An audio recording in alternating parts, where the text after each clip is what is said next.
நாட்டுல நிறைய இடங்கள்ல மழை பெஞ்சிட்டு இருக்கு, பல இடங்கள்ல வெள்ளம் அடிச்சிட்டு இருக்கு. அதனால அந்த கடை தெருக்கள்ல, அந்த வீட்டு ஓரங்கள்ல இந்த ஆடு, மாடு, பூனை, நாய் இதெல்லாம் வந்து அந்த தஞ்சம் அடைறதுக்கு ஓடி வரும்.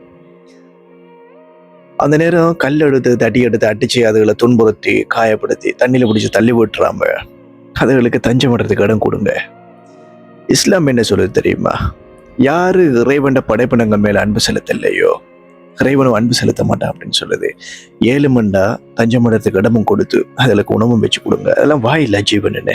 நான் ஏன் சொல்றேன்டா, வல்லபி பிரச்சாரம் செஞ்ச பெண்மணியையும் இறைவன் அந்த பெண்மணி பூனைக்கு தண்ணி வச்சதால அவங்க அந்த செயல்ல இறைவன் அன்பு கொண்டு அவங்க செஞ்ச பாவங்கள் எல்லாத்தையும் மன்னிச்சு அவங்களுக்கு சொர்க்கம் வழங்கின கதையும் இருக்கு.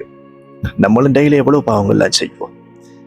நம்ம பாவத்தையும் இந்த டைம்ல அழிச்சுக்கணும் அப்படின்னு நினைச்சுங்கண்டா, இது இறைவனுக்கு பிடிச்ச ஒரு செயலாக மாறுச்சுண்டா உங்க பாவங்களும் மன்னிக்கப்பட்டுரும். நம்மளும் அது ஒரு லக்கியான பர்சனை மாறுறதுக்கு இது ஒரு கரெக்டான டைமா நான் நினைக்கிறேன்.